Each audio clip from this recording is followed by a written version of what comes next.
see on huvitav jah, et kui palju on filosofeeritud armastuse selle sõna või selle nähtuse ümber, kuidas ta avaldub läbi hankara justkui nagu oleks armastus, ja tegelikult on iha ja ekspluateerimise soov, väikse jumala mängimise soov, kes me kaudselt või otseselt ka oleme väike osake tervikust, eks ühtepidi.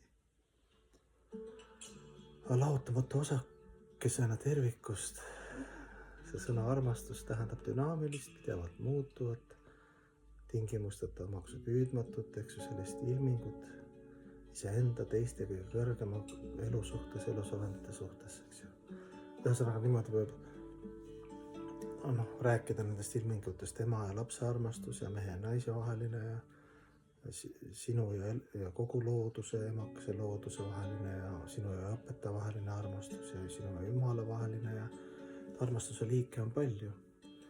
Aga selle üle võib niimoodi loominguliselt lennelda selle sõna armastuse ümber, aga nagu põhipoint on see, täna võiks olla siis mulle, võib-olla sulle ka natukene, et kui armastus on absoluutne, kui ta on loomulik seisund ja kui see on see, ilma milleta hinge sa elada, ta närbub, ta hakkab kohe tundma selliseid, ma ei tea, mis iganes emotsioone siin, jõuetus, hirm, kurbus, üksindus, ahastus, eks ju. Et milles on siis nagu probleem, nagu mu papagoi ütleb.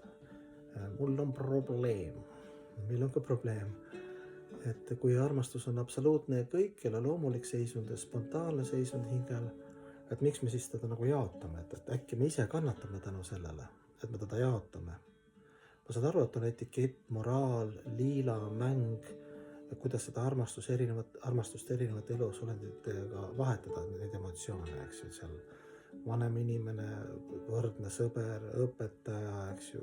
Kõigiga sa pead oskama nagu leidma seda armastuse keelt või armastuse kunst. Aga ma räägin nagu sisemisest meeleolust, et umbes, ma olen nii väike osake, loomulikult ma ei jõua maailma igasse punkti füüsiliselt pai tegema, kallistama, lohutama, aitama, eks ju, kuigi ma tahaks seda. Aga see emotsioon, see olla armastatud ja armastada, nagu mõlemapoolne liiklus, nagu me räägime alati, et see on, see ongi elu alus, et kui sa seda ei tee, kui sa teed seda niimoodi, et sa jaotad seda, ma räägin sisemiselt, võib-olla väliselt sa ei oska, väliselt oma võib-olla vältida kedagi, võib-olla sa ei oska nagu, ta on nii erinev inimene, nii teistmoodi, eks ju. Et see mõlemine meile parem, kui ma nagu hoian distantsi. Aga sisemiselt, kui sa ei tunne kogu selle elu suhtes emotsiooni, armastuse emotsiooni 100%, siis eelkõige sa ise kannatad ja mina kannatan. Et kui me eraldame, Pagavat Gitas ka värss, et püha mees näeb, eks ju, kõikides erinevates kehades seda hinge, ülihinge.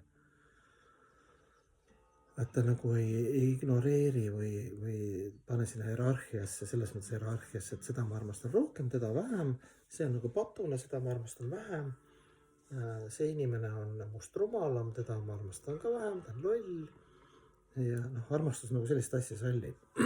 Absoluutse armastuse reegel on ikka nii, et peaksime jõudma sinna, kes me algselt oleme, et me tingimusteta absoluutselt armastame kõike ja kõike.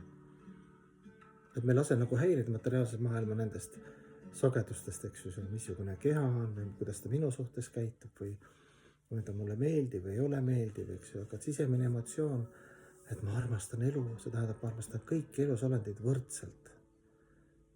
Eks ju, et ütleme, Srimad Bhagavatamis ka praatlahen kohta ka, kus nagu kõvasti laksib, eks ju, ütleb, et on olemas Grehamedi ja Grehaska. Grehaska on see, kes oskab seda oma pere, lapsed, lähedased, sugulased seda kasutada, eks ju, niimoodi, et ta oma hinge ära ei kaota. Saab aru küll, et selles elus on need, talle võimaldatud nagu, eks ju, selline keha, selline korter, sellised lähedased, et see on Jumala poolt ja see on, aga ta oskab seda ühendada sellise ühise armastuse väljaga. Et isegi kui on nagu omad lapsed, siis ei ole niimoodi, et teiste lapsi nagu, need on teiste lapsed, et need oma lapsed on nagu erilised ja teised ei ole erilised või ütleme, et seal loomad, eks ju, et me seal, kui võimalus mitte tappa loomi, eks ju, me tapame, eks ju, et lihtsalt siia, eks ju.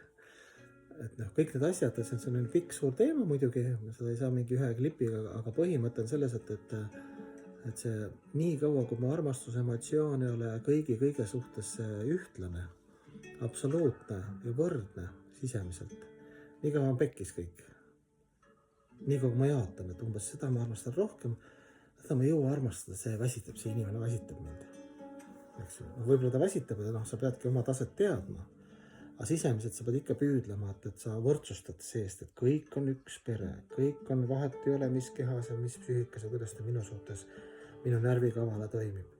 Kõiki ma armastan suure armastustähese energiaga, sellises wow, fantastic.